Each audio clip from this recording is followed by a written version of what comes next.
Boulevard, what's going to happen on Las Tunas, a community preservation update because you're all worried that we're going to enact some sort of inspection upon resale, and the law enforcement update, how safe is Temple City, and then lastly, what is it that Temple City is doing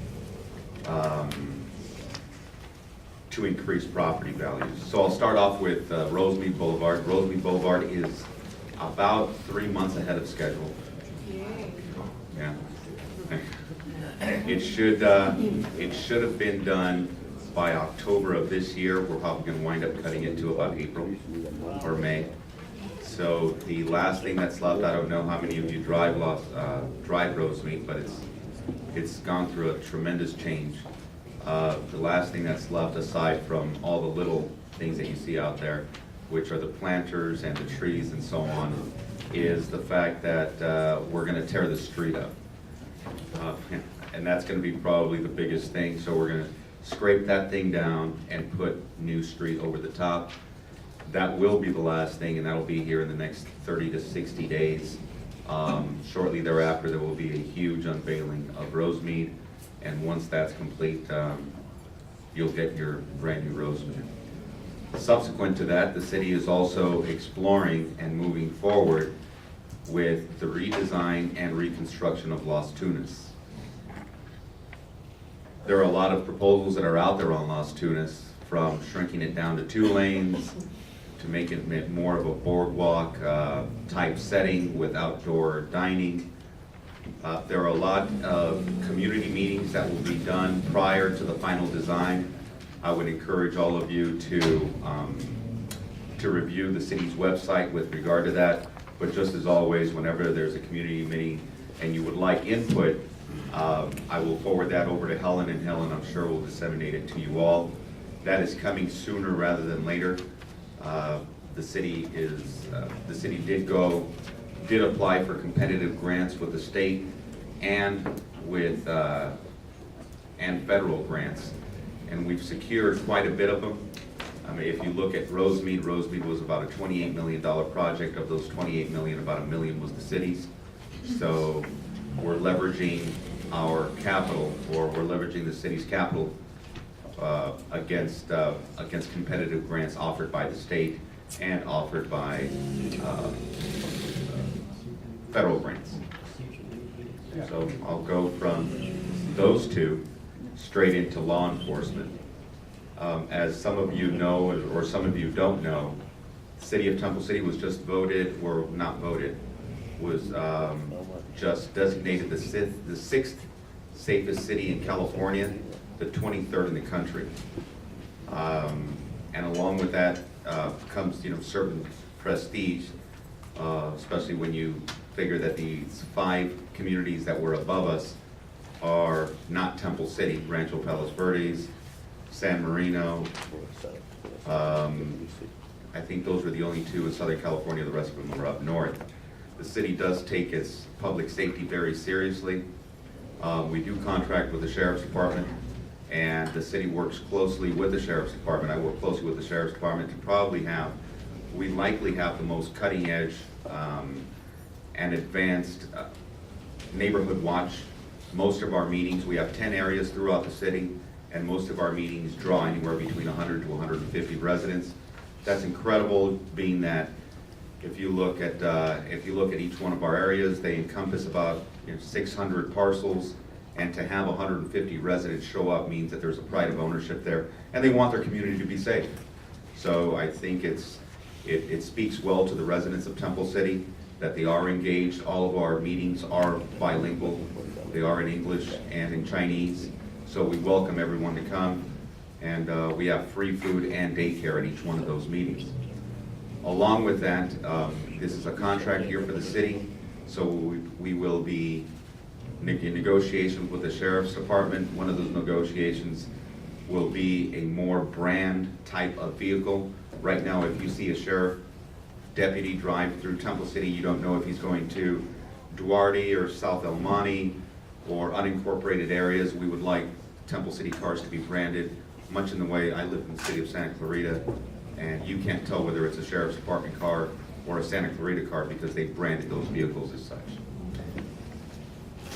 Lastly, well, not lastly, I have two more items. With regards to the inspection upon resale, the city is moving forward with it. I'm kidding. I'm kidding. I was joking. We are not going to move forward with it.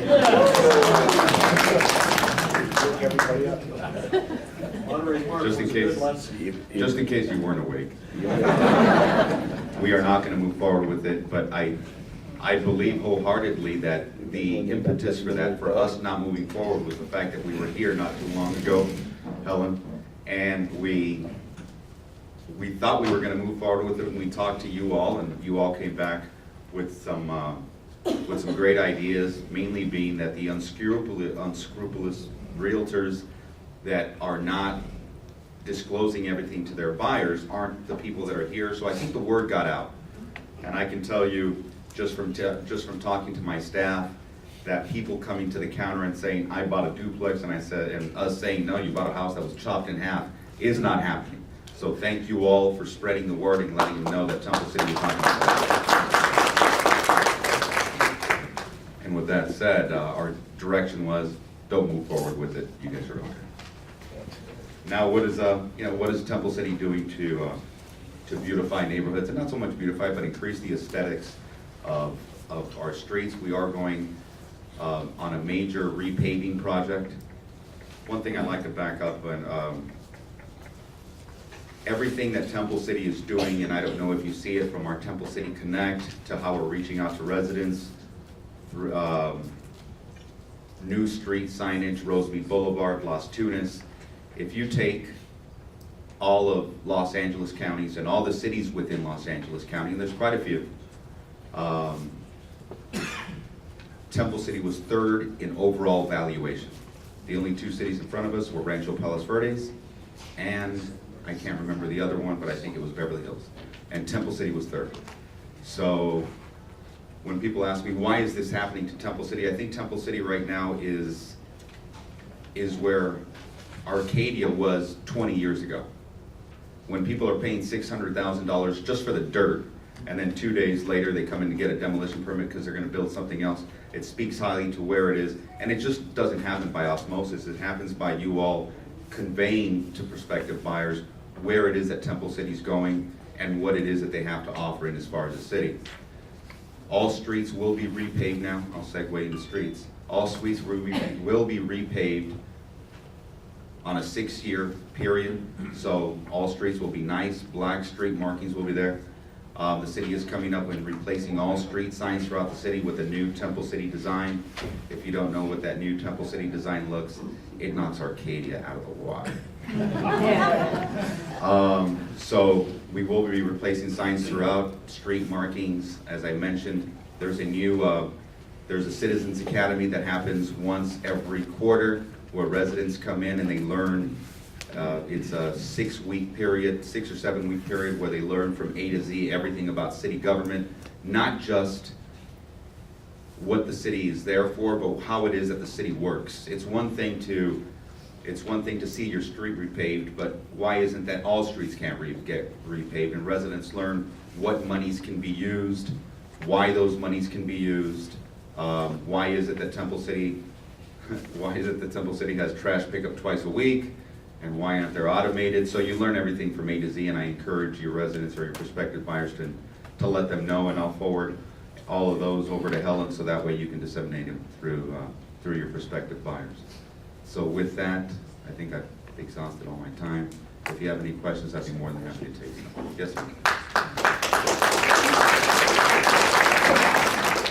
Coming down here this morning, I went down San Gabriel Boulevard, which is all chopped up. Is there any reason why Temple City and San Gabriel could not get together to not do the same thing at the same time? I mean, in other words, why would both of these major arteries, north and south, be all broken up at the same time? I mean, it would have been nice to stagger that a little bit. Did anybody ever mention that before?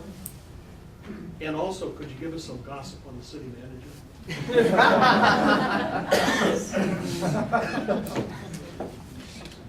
I'll start off with the construction. I also drove up San Gabriel. It's the first time I've driven San Gabriel, and I can't remember how long. It is all torn up. but I can't say that Rosemead looked a lot better. I don't know why they didn't. I don't think it's ever been brought up. The only thing that was really coordinated was the Baldwin Metro project. That was coordinated with the city, and the length of that coordination was to ensure that our street lights were synced to make sure that we didn't get traffic queuing up at intersections. But typically cities, especially when it's that distance apart, they typically don't coordinate their CIP projects. But they're the closest major arteries, north You're and preaching south. to the choir, I know. Maybe next time if we ever get Las Tunas going and there's something going on someplace else, I'll reach out to that city and say, you may want to bump yours out a couple of years. I'm going to. With regards to our city manager, his contract was not renewed by the city council. I can tell you it was an amicable parting of ways. The council and the city manager worked diligently to get Temple City where it is that they are now, and it's just time to move on with new leadership, and there's really no gossip to it. It would be nice, right, if there was gossip, and Temple City was known for a lot of gossip, but not in this case. In this case, it's just Temple City moving forward, doing what it is that they Are did. you gonna take the I'm job? available. I sure am not. Yes, good morning. My name is Ben with Coldwell Banker George in Alhambra.